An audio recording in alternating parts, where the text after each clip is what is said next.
I'm Michael Jones with Variety, and we're here with the team behind Bottle Shock, which is playing at the Spectrum section of Sundance. Yes. Yes. So this is a true story. Can you talk a little bit about it? The movie Bottle Shock is based on this event that happened in '76. There was a moment in time, obviously, you may or not know, but you probably do know, where people didn't drink California wine. And Steven Spurrier, the character that Alan Rickman plays, had this notion that he would do a blind taste testing. He came over to Napa, he selected wines, brought them back to France, got together some of the best wine, connoisseurs and folks, and had a blind taste testing, and the result of which was that the California wines, the white and the red, Stag's Leap in the red and Chateau Montelena in the white, won, much to the surprise of everyone. But that ended up, there was a small article in Time magazine, the back pages of Time magazine. 2 weeks after that article hit, all the California wines sold out of New York, LA, Chicago, and that's what all the vintners talk about. That's the Judgment of Paris. The Judgment of Paris in 1978, correct? 76. 76, right. The Judgment of 76. Is that what it's called? Our movie's called Bottle Shock. Right, the event was called the Judgment of Paris. Judgment of That was Paris, what right. the article in Time magazine was called. Right. So, I've heard of many different writers that have tried to kind of tackle this particular event. So, what was your take on it, or how did you get it done? Because nobody else seemed to be able to get it done. We met a lot of the characters involved. There's it's a big story. It's a personal story with the various individuals involved. But we met Jim and Bo Barrett, who we really focus on, and we realized that this father-son relationship was sort of the core of it, and it's sort of an American dream story in a way. That these two people put so much on the line, and they ended up being triumphant. And then Alan Rickman's character is a guy who also has a lot on the line. He has a business that's doing not that well, and this was sort of a publicity thing that he put together, and it ended up being very successful in one sense. In the end, he became a hero. He's a hero, but momentarily after this tasting, when he had a wine shop in Paris, it wasn't the best thing for him. But now, if you look back on it, and now he was quite heroic in a way. Right. Alan, you want to talk about your character a little bit? Did you meet the man that you play? I haven't met him. I spoke to him on the phone. I think he was probably a bit alarmed about the idea that I was going to be playing him. Why? Well, because as he said, I was 34 at the time. I said, well, I can't do anything about that. But I don't know. There's a lot of processes in Hollywood that could help you. He plays 42 in the yeah, it's not that kind of movie. But anyway, he's charming and an incredibly nice guy to talk to, and it's a big story in his life. And so all I was concerned to do was to honor that. He is heroic without knowing it, and it's a wonderful balance between.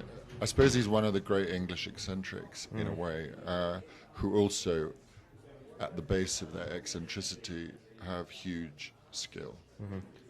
I guess that's a lot what England's about. Right.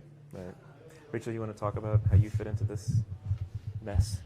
Well, I play one of the few fictional characters in the movie, which I suppose is lucky for me, although I did meet a really inspirational female vintner who I sort of used as a sort of template, I think, for the character. I play Sam, who's a young, university student studying viticulture, and she comes to Chateau Montelena to just learn how to make wine, I guess. And she sort of has this beautiful sort of free spirit. She's very much a child of the 70s, I think. So it was really a pleasure to play her, I think. I've never played someone who was so sort of beautifully uncomplicated in a way. She was really sweet.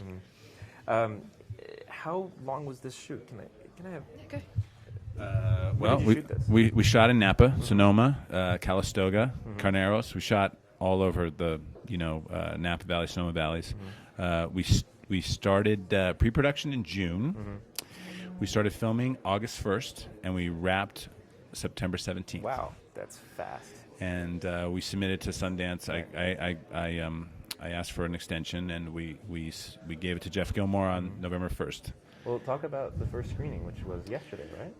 It was you know it's always a you know you're well, first of all, we finished the movie on Monday of last week. I mean, that's was the first print I saw of the movie. So what I always see, I mean, it was a great audience reaction, but I always see are the technical things, you know, like I was up in the booth trying to fix the sound because I didn't like the way it sounded in that theater, and you know, the image on the screen, it wasn't bright enough for me or something, you know. At the time, I may have just been in a bit of shock or something, but it was a great reaction, and Alan hadn't seen the movie, so I was prepared for him to punch me square in the face if he so chose to do so. He didn't, did he? Well, no. Not yet. Not yet. He's waiting until he leaves. Still young. Yeah. No, but it has gone pretty well, and audience seems to like it, so that's good. Good. And we're trying to sell the movie. That's Yeah. what we're here for. So What's happening with that? we have a lot of interest, and tomorrow night is the sort of the collection of buyers are coming tomorrow night, Monday night. For the second screening? Yeah. Okay, good. Randy's too modest to say, but you know there were, I believe, 100 people left on the sidewalk yesterday at the second screening. Couldn't get in, and you can't mistake that kind of reaction in an audience to a film that kind of picks them up and has no labels about it. It's just telling people a story, and that's wonderful to be part of. Just to kind of the storytelling process where people all become very equal in a cinema or a theatre. It's once upon a time, and now what happens, and now what happens, and now I'm involved with these people, now I care about them, and now I really feel great at the end because I've been taken somewhere. And this film really does do that. Well, thank you all for coming by. Sure. Yeah. Thank you.